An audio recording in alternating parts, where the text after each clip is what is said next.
Hello, this is Linda Richard with Team 4 members Lucinda Taylor and Brianne Wilson, and this is my presentation for Tracks 203A Specification Overview Part 1. I did this as a part of an item for my job for the client care representatives who will be responsible for testing the new Tracks 203A changes. So it's based upon the presentation is based upon having some idea about the Cornerstone product and how to produce certification forms and print those forms in the product as well. So basically what I do is I start the course and give them an overview of the HUD 203A Tracks changes as it relates to the Cornerstone Household HUD module. And then I go through and list out those 203A changes as it relates to the Cornerstone product. And then we look at the certification changes specifically. I provide them resources, and then there's also a quiz. So we'll go ahead and go through the actual course.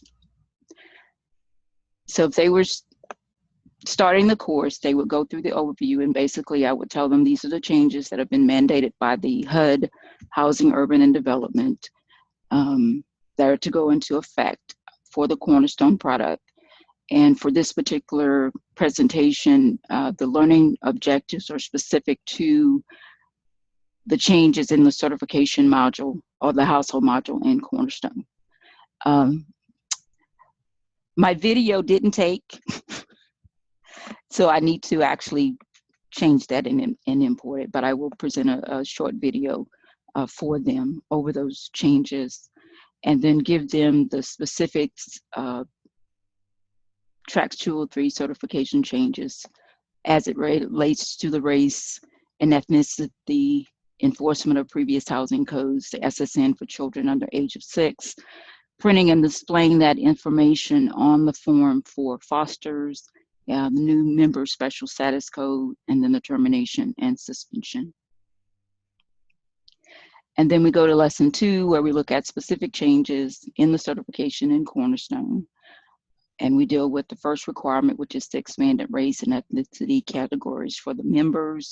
I show them the screen, which is actually in the Cornerstone module, dealing with race and the different subcategories.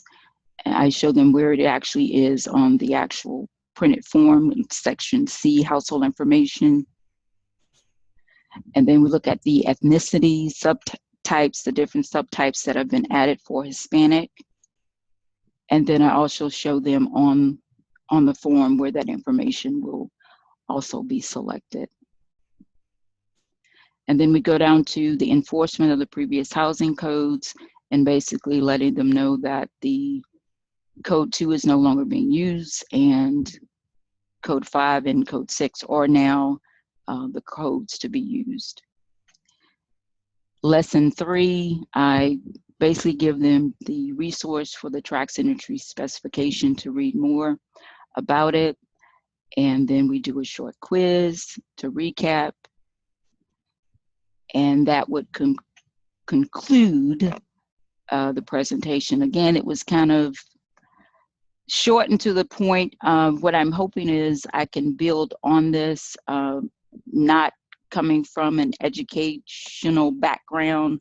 Sometimes it's kind of hard to hone in on the specific things that I really need to focus on when presenting material, because I'm thinking from a broader level, but I know I need to kind of condense it down to where it's not overwhelming, but it can be understandable or broken down into smaller pieces and then present it that way. So this is kind of where I am with this. I mean, I like the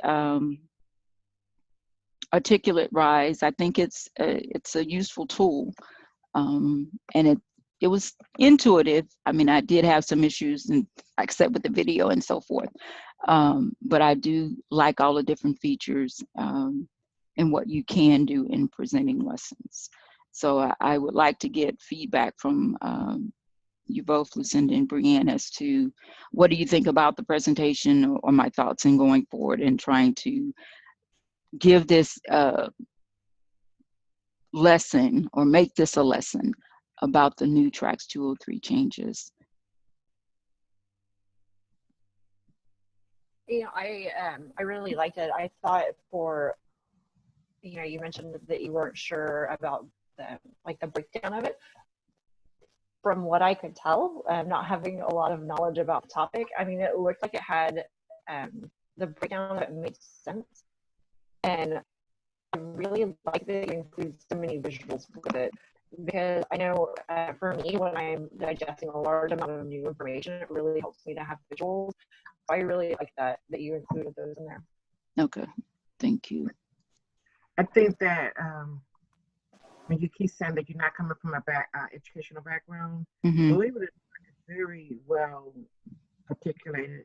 It's put together very well, because I was actually reading all the information that you had on your screen, because I was kind of curious about it. And so, from my understanding, it's great. Yeah. Okay. I'm doing another one for a different class, and this is one of the reasons why I was going to actually use that one, but it was going to be too long to really. It's going to be more than 10 minutes. So, okay. Because I already have both of them started, but this is really nice, and I like the fact that you put a quiz at the end, which you made it a little bit more interactive to make sure that whoever your audience was paying attention. Okay. And therefore, that's another way of getting feedback, another way to assess the learning. So I think it was excellent. Okay. And I have to agree. This is it was more easy than used than Dreamweaver. I tried that one. Okay. Okay. My mind was like, oh, I have to really play with that one for a while. Yeah. Understand. Yeah, Dreamweaver is more web designing, so I think you have to have a little more coding experience to do that. Right. Well, the older version that I used, I haven't used the most up-to-date version, but I used to use it a long time ago, and it was kind of difficult. Well, and I looked at it, I said, well, I think I'm gonna drive this one, and it's like, oh, I don't have all the tools I need. So well, this one was so easy to use and so user friendly that once I started with it, I kind of was like, oh, well, I'm halfway done. Yeah, actually, it was pretty easy, and I really liked all of the features, especially the embedded graphics, where you could click on it, where you used in your presentation. When you clicked it, and it brought out more information. I like that too. Yeah, I think I'll invest a little more time in learning more about articulated rise, and probably use that a lot more too as well. Yeah, I happen to agree. This is really this is very useful. I'll just be honest with you. Yeah, I see all the possibilities, especially within the classroom. Exactly. The fact that you can reach it anywhere, you don't have to rely on having it on your flash drive. It's excellent. Right, or an account or anything. Yes. It's just they send you the link and there it is. Right. I was actually talking to, I don't know if y'all saw earlier, I have a roommate today in our hotel, and she was walking by. We were talking about the possibilities of using it for our campus's training for new teachers, to introduce them to all of the online tools, and I'm really jazzed about it. That's an excellent idea. It really is. I can see a lot of potential for this program. I would have to agree. Yes. Okay, ladies. Well, I think we'll wrap it up. Thank you so much for your feedback, and I really appreciate it. All right. Thank you. Thank you. Thanks. Bye. Bye.